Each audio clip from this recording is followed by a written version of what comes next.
Azt kérdezném Orbán Viktor miniszterelnök úr, hogy erre, hogy az ápolásdíj 8 órás félmunkaidő legyen, erre mikor kapnék egy egyenes, eredeti választ. Ön megígérte, hogy senkit nem hagy az utca szélén. Én ezt a dolgot megfordítanám. Ön mindenkit az utca szélén hagy. 2010. április 25-én önök Fidesz-KDNP és Orbán Viktor kormánya került. 154 forinttal emelték a minimálbért. Azt ne felejtsük el, hogy Gyurcsány kormány alatt 2500 forinttal emelték a minimálbért. Azt mondta, hogy ön senkit nem hagy az útszélén. Én útszélén érzem magam, és 70 000 ember Magyarországon, mert ön nem foglalkozik az ápolási díjasokkal.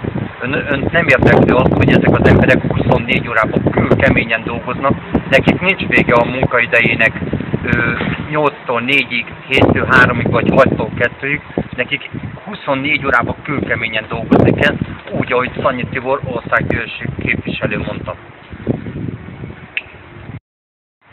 Ön Orbán Viktor és a Fidesz-KDNP állandóan munkahely teremtési programról beszélnek.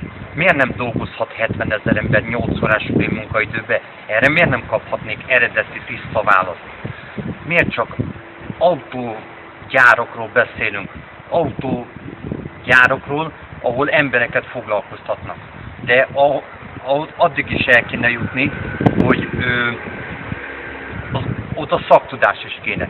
Oda nem lehet akárkit fölvenni egy autógyárba dolgozni. Külön kéne választani a segédmunkást, külön kéne választani a szakmunkást, külön kéne választani a diplomást, külön kéne választani ezeket az embereket, és mindenkinek külön-külön kéne munkahely teremtési programot kidolgozni.